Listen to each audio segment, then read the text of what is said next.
ఆనంద్ దేవరకొండ హీరోగా ఆదిత్య హసన్ డైరెక్షన్ లో మన ముందుకు రాబోతున్న మూవీ ఎపిక్. ఈ మూవీలో ఆనంద్ సరసన వైష్ణవి చైతన్య హీరోయిన్ గా నటిస్తున్నారు.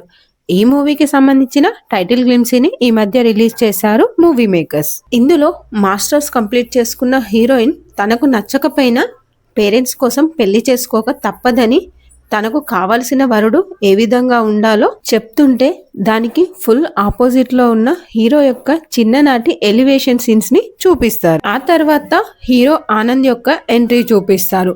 విదేశాల్లో చొక్కా లేకుండా భుజంపై గొంగడి వేసుకొని గోచీతో కాళ్లకు గజ్జలు కట్టుకొని చేతిలో కర్ర పట్టుకొని నడుచుకుంటూ వస్తాడు. అది చూసిన హీరోయిన్ తనకు నచ్చినవాడు దొరికేశాడని అంటుంది. అప్పుడు హీరో హీరోయిన్ ఎదురుగా వచ్చి బ్యాక్గ్రౌండ్ లో ఆనంద్ వాయిస్ లో శేఖర్ కమ్ముల సినిమాలో హీరో లాంటి అబ్బాయి, సందీప్ రెడ్డి వంగ సినిమాలో హీరోయిన్ లాంటి అమ్మాయి మధ్య జరిగే లవ్ స్టోరీ అని చెప్పడంతో మూవీ యొక్క టైటిల్ రివీల్ అవుతుంది. ఈ గ్లింప్సీ అయితే చాలా బాగుంది, చూడగానే నచ్చేలా ఉంది. దీని ద్వారా చూస్తే మూవీ కూడా బాగుంటుందని అనిపిస్తుంది.